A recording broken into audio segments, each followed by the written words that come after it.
For this project, I'm actually using a pattern that I've made several of already, but this super fun material means that the biggest challenge with cutting out the fabric is ensuring that your pattern is correct, because nobody likes weird mismatched patterns on their side seams.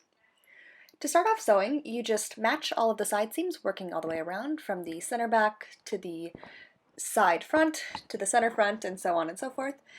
And sew all of those vertical seams top to bottom in the outer layer.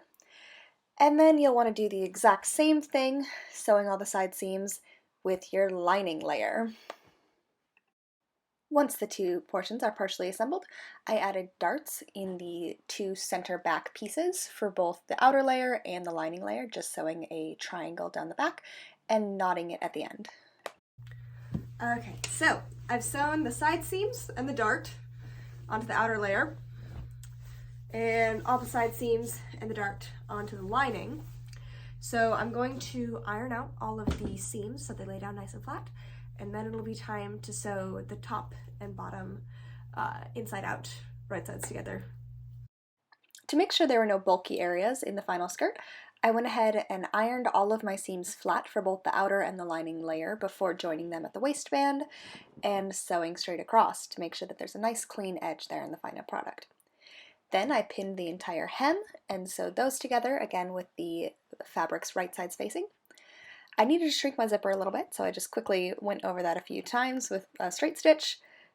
But because the zipper was now a sensible length, I needed to close up more of my center back seam to avoid any unseamly seams on the outside. So I partially inverted that back seam so that I could do face sides together, and then that's left with a little V up at the top that's unsealed. I wanted to give the hem and the waist a little bit of an extra press there just to make sure everything lays flat before I put the zipper in, because if you don't have that pressed nicely, you may end up with a zipper that has like some wonky pulls on the fabric. Once that was ironed in, it was officially time to sew the zipper, which is just an invisible style zipper. If you'd like more detail on how to sew one of those, I'm happy to provide a video, but for now, it's invisible zipper style. And that could totally be the end, but I happened to notice that I had this extra chunk of fabric that was just like a little bit too big to throw away, but a little bit too small to really save. So I made a mini matching shirt to go with it, like bandeau style. I started by cutting the rectangle into pieces that would fit my bodice, and then sewed up the side seams there, so now I have a tube instead of a rectangle. I also cut out some lining to make the same shape with, added a few darts at the bust lines, and found some perfect material for the straps.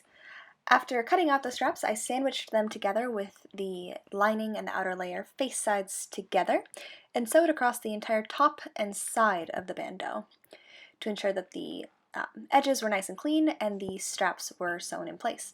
I added some interfacing to the back because I wasn't sure how I wanted to close this and figured it'd be better to be stronger. And then with the remaining little strip of fabric, I decided to add a band at the bottom of the top just to give it a little bit more surface area.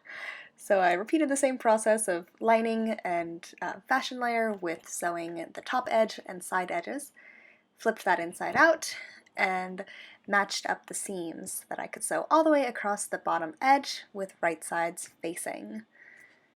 If I had planned to do this at the start, I would have been able to close in that seam so that there's no seams on the inside of the garment to touch you, but I didn't think of it early enough, so I went ahead and just serged it to give it a cleaner edge, which of course meant battling with my serger for a little while because it really doesn't love its sole purpose in life, which is of course to serge.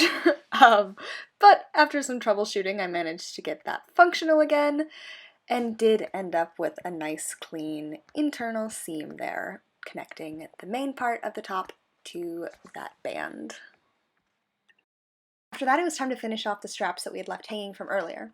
Because I'm just using a basic strap notion, which is like a flattened figure eight, it's all a matter of feeding the strap up one loop, down the other, and then sewing it in place in order to get a fully adjustable but also fully secure and clean looking strap. And the final step to this outfit ensemble is to finish off the closures. I decided to go with buttonholes and hand-sewn buttons to give it a nice look that was easy to get on and off.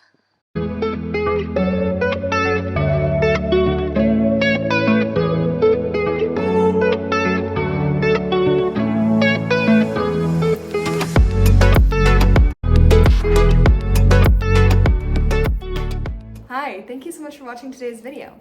If you like the outfit as much as I do, be sure to like and comment on this video. If you want to see more projects like this, like for example, this coat that will be coming up soon, be sure to subscribe to the channel.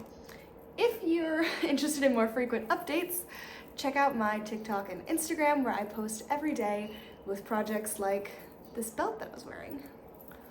Okay, I will see you around in the next video.